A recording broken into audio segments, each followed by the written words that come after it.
क्या आप जानते हैं दुनिया का सबसे बड़ा हैकर कौन है? इस हैकर के वजह से यूएस गवर्नमेंट को 50 करोड़ का नुकसान हुआ था। इस हैकर का नाम है गैरी मिकिनॉन। यह सिस्टम को हैक करने के बावजूद भी अमेरिकन गवर्नमेंट इसका कुछ नहीं कर पाया।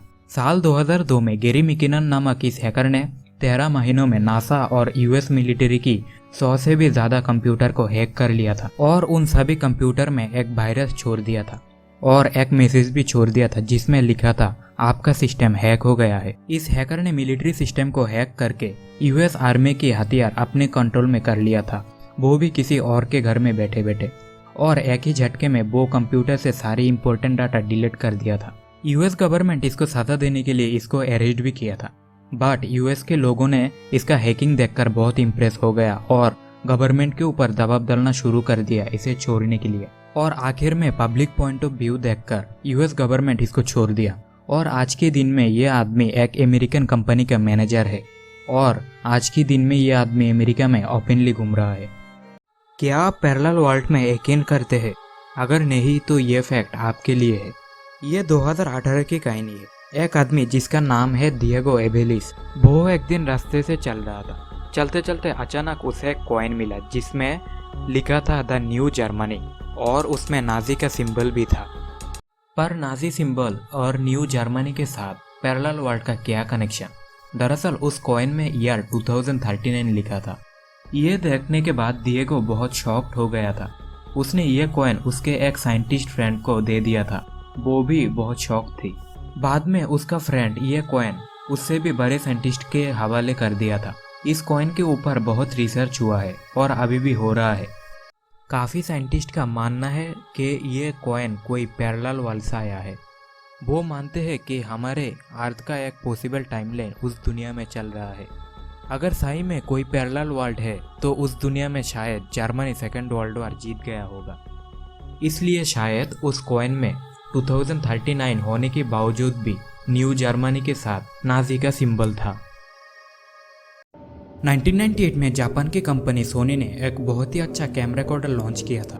उस कैमरा रिकॉर्डर का 7 लाख पीस मार्केट में एक ही दिन में सोल्ड हो गया था, पर आखिर में कंपनी को रिकलेक्ट करना पड़ा सभी सोल्ड पीसेस को। दरअसल इस कैमरा में नाइट विजन और इंफ्रारेड रेज का भी फैसिलिटीज था, जिसके माध्यम से कपड़े के आर पार भी तस्वीर ले जा सकता है। इतना ही काफ़ी था इस कैमरा को मिस यूज़ करने के लिए, जिसके कारण कंपनी को सारे सोल्ड पीसेस को रिकलेक्ट करना पड़ा और साथ में उस कैमरा के ही प्रोडक्शन बंद कर दिया था। वीडियो में आगे बढ़ने से पहले चैनल को सब्सक्राइब कर दो अगर चैनल पे नया हो तो। आपने क्या कभी सोचा है कि इंडिया में पहला इलेक्ट्रिक स्ट्रीट लाइट कहाँ लगा था? इंडिया में पहला इलेक्ट्रिक स्ट्रीट लाइट लगा था बेंगलोर सिटी में। दरअसल इंडिया जब एक ब्रिटिश कॉलोनी था तब उन दिनों ब्रिटिशर्स कोलर गोल्ड फील्ड यानी केजीएफ से गोल्ड एक्सट्रैक्ट करता था और गोल्ड एक्सट्रैक्ट करने के लिए बहुत ही हाई इलेक्ट्रिक एनर्जी का डिमांड होता था। इसलिए ब्रिटिशर्स ने शिवनासमुद्र में एक नया हाइड्रो इलेक्ट्रिक पावर प्लांट का निर्माण किया था। बाद में देखने में आया था वो hydro electric power plant range से ज़्यादा एनर्जी सप्लाई करता था।